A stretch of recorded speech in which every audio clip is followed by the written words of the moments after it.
Hi, Mr. Ron, and a big congrats on Commitment to Life. It's a thorough and eye-opening documentary and a much-needed refresher, really, on our fight against AIDS. Thank you. Thank you so much for having us. We're excited to be playing Palm Springs Cinema Diverse. You are so welcome. The first things first, tell the viewers in your own words what Commitment to Life is all about. Well, Commitment to Life is a look back at the early days of the AIDS crisis in Los Angeles and how the Los Angeles community came together and came together in a lot of different fashions. Everyday people, doctors, movie stars, Hollywood moguls, they all came together to fight the course of the disease and to, really help people that were affected by HIV and AIDS at the time. You are the executive producer of the film. What got you interested in helping make the movie? Well, the film is funded by AIDS Project Los Angeles, and I was a board member of APLA at the time. And we thought, for the 40th anniversary of the discovery of the virus and subsequently of APLA, we thought we were going to do, an event and maybe start with like a short film about the old Commitment to Lives. And the more that we got involved and the more that we started doing some research, we realized we had a bigger story to tell, and a very important story to tell as well, because it had never been told. A lot of films dealing with the early days of the AIDS crisis talk about New York's fight and the fight in San Francisco, but no one had really talked about how Hollywood got involved, from celebrities and also from a storyline in movies and television. And we really thought it was important to tell that story. So we weave that in, and you meet all kind of great people that you probably would not have heard of before, who really stepped up and started some of the early organizations that fought AIDS in Los Angeles. It's an all-encompassing documentary, right? I mean, you guys mentioned from Elizabeth Taylor to Madonna, all the way to marriage rights, right? I mean, it's a well-documented, well-researched project. So talk to us about the film's director, Jeffrey Schwarz. In making the documentary, what was his main edict, his main goal in telling the story? Well, when we realized we had a bigger story to tell and we wanted to do a feature-length documentary, I was lucky enough to have run film festivals in Long Beach for many years and was friends with Jeffrey.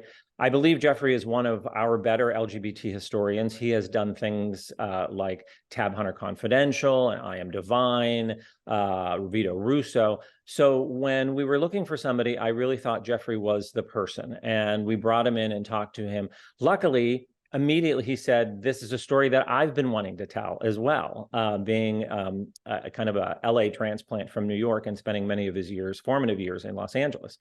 So we began to work with Jeffrey and really begin to hone the story. All this production and pre-production happened during COVID. And one of the advantages that we had is that we were able to slow down a little bit and get on Zoom calls like this and just really talk about who are the important people, what are the stories we want to tell, and really kind of map all that out. And then, of course, as you know, as a filmmaker, you go out and just start doing interviews and interviews and interviews, and you let the story kind of shape itself. And for example, the whole section of communities of color in Los Angeles that were kind of ignored, that was a story that came up, and we said, we have to tell that story.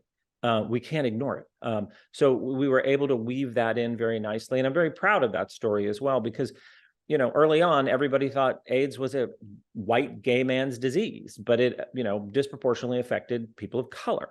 So I'm really proud that we did that story as well. And when you make a documentary, it's a journey from day one to day end. And that's really, we all went on this journey together to come up with this final product.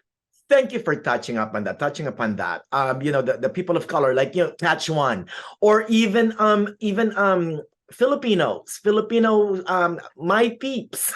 Your people, yes. Thank you so much for adding that. I mean, you kind of knew about it. You kind of put it in the back of your mind somehow, growing up, but then it's true. Yes, absolutely. And I do really feel it's an all-encompassing story, from some of the richest people in Hollywood to some of the poorest people in the poorest neighborhoods in the LA area. We really cover it all and how they kind of mesh together to do all this. And we take you on a 40-year journey. We really do, from the beginning of AIDS to where we are today, to kind of give you, it's a hard look back, but we leave you hopeful. Exactly. Thank you so much for saying that. What were some of the biggest challenges in making the film besides maybe shooting it during COVID? Well, we had a couple, and COVID being, one of them. We did. I tell people we made a film about a pandemic during a pandemic, and it was very difficult for some people to agree to let us in their homes or to come to a place to do an interview. We shot this with a very, very sparse crew, a COVID compliant officer everywhere, wiping things down, sticking things up people's noses.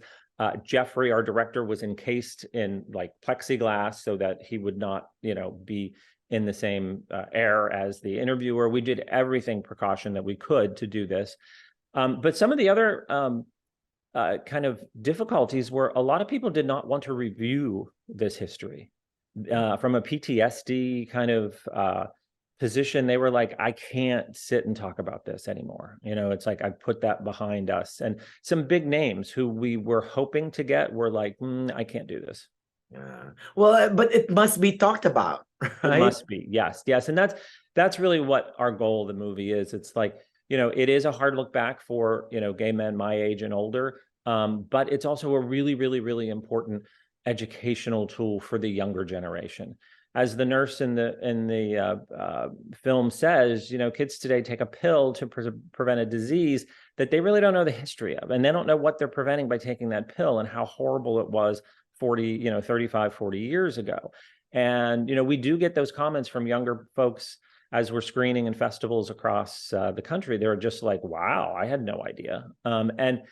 In a day and age where they don't teach this in school, and in some states they're legislating not to teach this in school, it's an important film. Well, you guys have risen above those challenges as the film is the centerpiece feature of Cinema Diverse, right? Yes, we're very excited to be a spotlight film. Sunday the 24th at 7:30 at the Cultural Center. I believe, end the first weekend of Cinema Diverse with a lot of great films playing before us. And then, of course, a lot of great films playing after us the following weekend. So we're just excited to be here in Palm Springs. And a lot of the folks that remember this time in Los Angeles who, lived in Los Angeles now live here. So we're hoping that it really connects. Oh, as a proud local, Mr. Ron, how is it important? How does it feel to be included in Cinema Diverse? It's great. For many years I ran the Long Beach LGBT film festival called Q Films, and I was never able to come out here because we were just wrapping our festival, and we just played in Long Beach this past weekend and won the best documentary award, which is really, I'm very proud of that. So we've always had a great relationship, or I've had a great relationship with them, but just never been able to attend their festival because I was still wrapping mine. So now to be a full-time Palm Springs resident and to be involved in the community and back into a community film festival, I'm really, really excited. And like what you said, it's having its premiere this Sunday, right? September 24th at 7:30 p.m. What do you hope for viewers to get after watching the documentary? I really hope that they remember. And remember some of the hard things that we went through. Like, AIDS came on the scene in 1981, and it wasn't until like 96, 97 that we had really effective treatments. And you think about that, and that we hope that wouldn't happen today. How many years went by without an effective treatment for a disease that was killing people every day? That's kind of a big wow for me as well. And then just, take away that we did win. We're still winning every day, and we're trying to win every day. But there was progress made, and there was progress made because of visibility by the gay community. And we basically stood up and said, we got to take this seriously, and you've got to listen to us, and we are people too. And to your point in the beginning, somebody makes the connection that we learned to fight through AIDS. And maybe without learning to fight, we may not have won marriage equality, or at least it set us up to fight for marriage equality. So visibility matters. These are things that you take away from the film that say, I got to put it out there who I am and let people understand who we are as a community. That's right. Visibility matters, right? That's why you and I are still here, Ron. Yes, indeed. Manny. Well, thank you so much. A big congrats on commitment to life again. And once again, it's this Sunday, September 24th, 7:30 p.m. Cinema Diverse at the Palm Springs Cultural Center. Thank you so much, Manny.